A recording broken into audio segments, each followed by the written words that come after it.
Čau! Es esmu Madara, un šodien mēs pagatavosim gardu ziemas dārzeņu biezupu, vegānisko versiju par godu janvārim, kas ir vegāniskais mēnesis.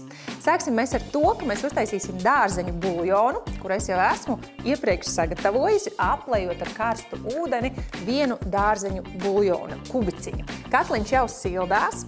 Cepsim šodien ar kokosriekstu eļļu.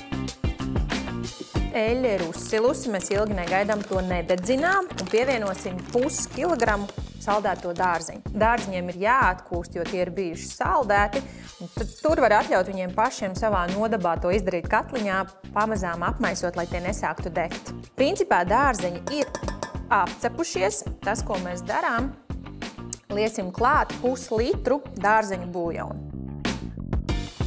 Ņemam rokas blenderi un maļam uzvārītos dārziņus kopā. Esam sablendējuši zupu, pievienosim 1/3 kokosriekstu pienu, kā arī garšvielas.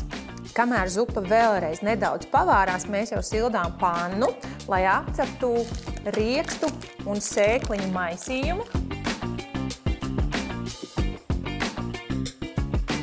Proteīna miks ir apgrauzdējies, zupa ir uzvārījusies un sablendēta, atliek tikai servēt un pievienot pētersīli, jo pētersīls arī ziemā dos vitamīnus, šķiedrvielas un visu nepieciešamo tavam organismam. Smaržīgi, garšīgi, veselīgi un vegāniski. Labu apetīti!